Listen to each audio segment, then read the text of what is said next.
Hi friends, this is one more video from percentages chapter and this is part of arithmetic course. On the screen you can see the question, so let's get started. The question says, in a city 45% of men are married and 25% of women are married. Considering that nobody is married more than once, what percentage of population is married? Now the question is actually given this way, but then to make the question even precise, actually to be frank, the question will be like this only. It will be stated this way. So you cannot go for multiple interpretations, like women can marry men from some other city as well, right, or some other country as well. Nothing is given in the question, so don't go for all these assumptions, right? Be little bit practical, don't be too much practical again.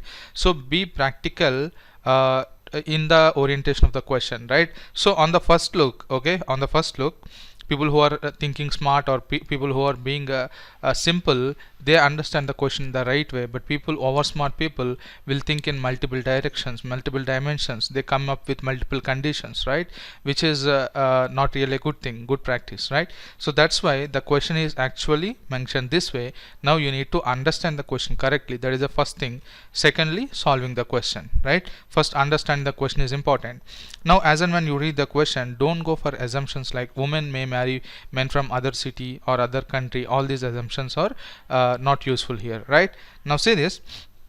Anyway, to make the question even more clear, what I will do is I will give you one more condition here. In a city 45% men are married and 25% women are married. Considering that nobody married more than once, what percentage of population is married? Now again, he need not write here like what percentage of population in that city are married. That is not required, right? The same way, this is also not required. People married within the city, that is also not required. Here the question is very much implicit that he is talking about the percentage of men and women or these marriages within the city itself, right? Now I will include that condition as well. The condition is men and women married within the city only, okay, within the city. That's it. This is actually not required, but then for your information I have provided. Now let's see. 45% of men are married, okay, and 25% women are married. So from this condition itself, what you can say, in the question he also given that no one married more than once. That means exactly once they have married.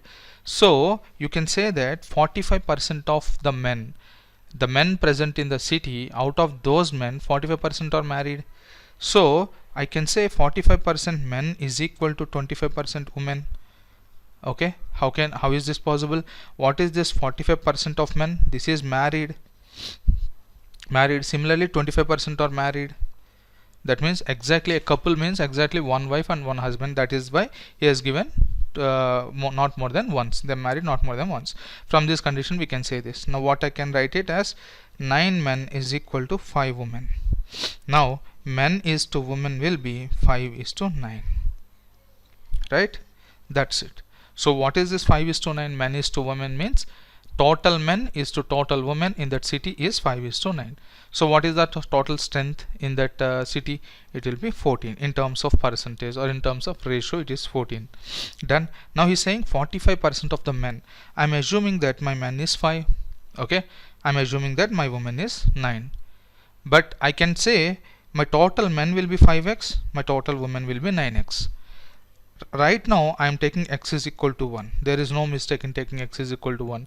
When x becomes 1, it becomes 5 comma 9. So if I assume that, because the question is about percentages, so whenever questions are about percentages or averages, you need not actually consider the original number. Okay, that is not required. Why? Because percentage and fractions, or percentages and ratios, or percentages are actually relative terms, right? Percentages, averages, fractions, all these are relative terms. So whenever question is based on these things, you need not actually consider the original number. You need not know the original number, right? Now 45%. So what is 45%? 45% of men will be 45 by 100 into 5. So which will be 20.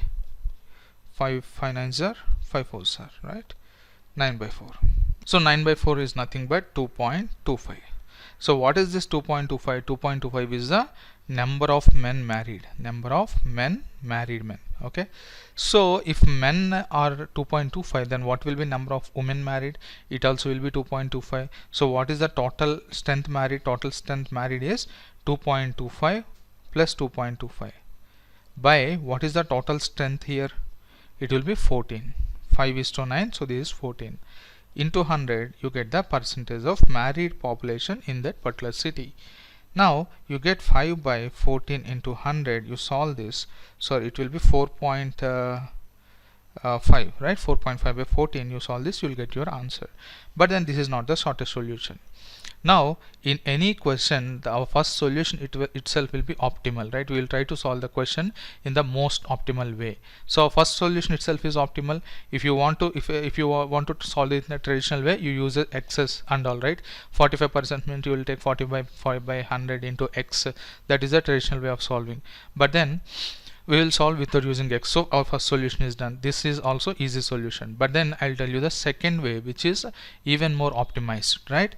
Now 4.5, let us solve this. 2 7s are 250s are. It will be 5 by 25, 225 by 7, which is 7 3s are 21, 7 2s are 14, 1 by 7. 30 to 1 by 7% is your answer. So the total married population in that city is 30 to 1 by 7%. Now let us solve in a second way. Our second solution is we can solve this question using mixture and allegations. Now say this, I personally don't like segregating arithmetic into 20 chapters. Actually, if you see my introduction video, there I segregated arithmetic course into 20 chapters, but then in reality all these 20 chapters are one and the same. Actually, my style of teaching arithmetic is I don't go by chapters. I start arithmetic, I end arithmetic, right? That's it. So all the topics will be covered in between, because we'll be solving every question in the same way. What I mean is I don't use formulas even for solving simple interest, compound interest, time and distance. Nothing, no other chapter, no chapter in arithmetic will require any formula. Why? Because all the chapters are one and the same. Only thing is you need to understand the question and then solve it without using the formula. That's it. Okay. Now say this, I'll tell you a small concept here that is called mixture and allegations. So in mixture and allegations, if you don't know this concept, if you want to dig in further, understand properly, you can watch mixture and allegations playlist in this channel. Okay, and then when we come to mixture and allegations chapter, I'll tell in detail again. So for now, what is mixtures? Mixtures is nothing but mixing two averages. What is an average? An average is a thing which is having a word called per, P-E-R. Okay, so 45% means what is 45%? 45 per 100. So wherever you see this word called per, that is an average term. So percentage is also an average, right? Similarly, if you take speed, what is speed? Distance by time. Okay, if I say 45 kilometers per hour, that is speed. So wherever this word per is called, that per is represented by bar here, like this, right? So that will be an average. So mixtures is nothing but when you mix two averages, you will get one more average, right? In the middle also you will get average. One average here, one average here. You mix them, you get one more average. What about this part? Here you will get a ratio of weights. So this is ratio of weights and this is averages. Okay, now what do you mean by weight? Suppose when you take any average term, like if you take speed is nothing but distance by time. This by is nothing but per, distance per time, distance covered per hour, right? So whatever term comes below the per word, that will be the weight. So when you do mixing of two speeds, what is the ratio of the weights you will be getting? You'll be getting the ratio of times. Why? Because this is called weight. That's it. This whole thing is called average, right? Similarly, when you mix two profits, profit percentage, I mean, not profits. What is profit percentage? Profit percentage is nothing but the profit you get on top of a cost price, right? So profit is nothing but SP minus CP by CP into 100. Don't worry, I'm not explaining any formula here. I'm just telling because you might have learned this way. So profit is nothing but profit percentage is nothing but profit on top of your cost price, whatever your base price, right? Whatever you are referring to. So any average should be referred to some other thing, right? So that's why I say averages are called relative things, right? Now with relation to something you will say, right? Now if you mix two profit percentages, what is the weights ratio you will be getting? You will be getting cost price ratios, right? Because profit percentage is nothing but profit by cost price.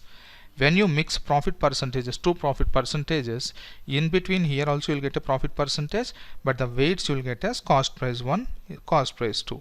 That means if there are two items, table 1 and table 2, first table is giving you 10% profit, second table is giving you 20% profit. What is my total percentage profit? That time what you will do, 10, 20, and you will write the cost price of table 1 here, let it be 100 rupees, this will be 200 rupees. For example, I am saying if you mix them you will get the percentage profit here. That's it. You understood the concept here, right? Now let us solve this question using mixture and allegations concept. Now see this, whenever you are reading the question itself, you should be able to map this question to the mixtures concept. Why? Because now you clearly know what is a mixture. When you do mixing, what are averages, all these things you know, right? Now when you mix two averages, you will get a middle average and the weights ratio, right? Now since you know the concept clearly, you can relate any question to it. Whenever a question is related to that concept, you will be able to easily identify. Anyway, you will get that by practice as well, because we will be practicing a lot more questions. With that practice, you will be able to understand easily, right? You will be able to relate to that questions in future. On the spot itself, you will be able to map it, right? It says that 45% of the men are married. So what is 45% of men? 45% of men means for every 100 men, 45 are married. So 45 per 100 are married. So 45 per 100 is nothing but an average. I told you percentage is also an average, right? So 45% I can write it here like this, 45%. Now another, here it is 25% of the women. Now you have to tell me, when I mix both these things, what is the ratio I'll be getting? 45 per 100 of men are married. So 45 per 100 men. 100 men is nothing but total men, right? So 45 out of total men are married. So here you will get men ratio, here you will get women ratio. In the question it is already given that nobody is married more than once, that is the clue. And I also told you that 45% men will be equal to 25% women. That's it, right? So men is to women will be 9, 5, 5 is to 9. That's it, right? So here in place of men and women you can write 5 is to 9. Now how will you find this middle value, average value? How will you find this middle value? So it is nothing but 5 into 45 plus 9 into 25 by 5 plus 9. I will tell you why we have solved this way as well. Now it will be 5 into 45 plus 9 into 25 by 5 plus 9, which is 14.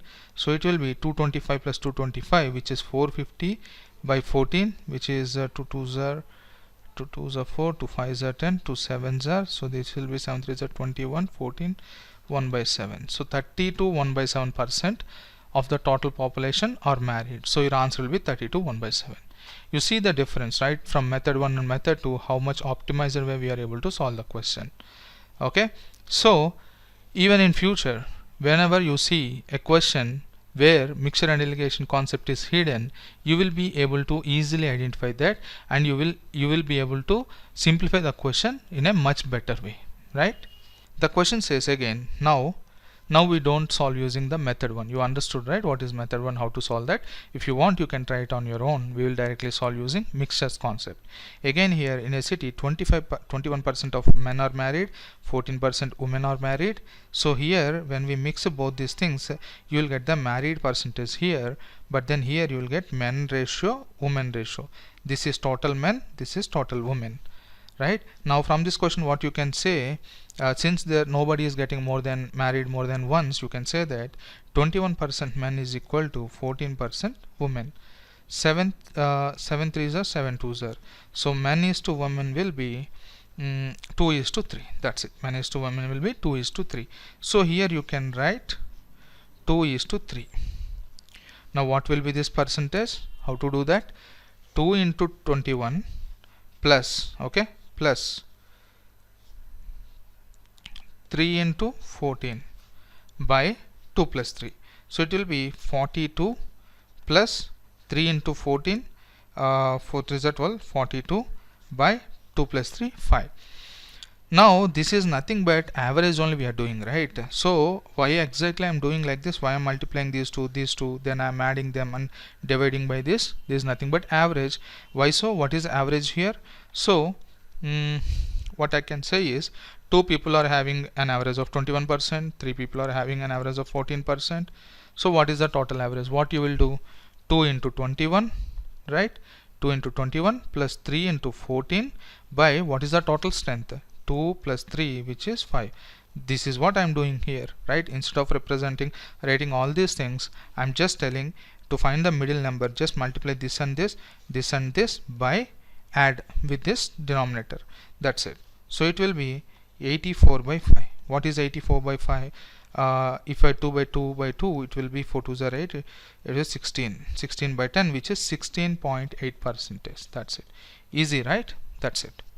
I hope you enjoyed it. Now you should be in a position to identify any question which can be solved more easily using mixture and allegations concept, right? But then I guarantee you, once you are done with your mixture and allegations chapter, I can guarantee you that whenever you see a question, right, even though mixture allegation concept is hidden inside it, you will be able to easily decode that question and solve using mixtures concept. The reason being, you are actually understanding the concept behind mixture and allegations, when to use them and how to use them, right? Thank you.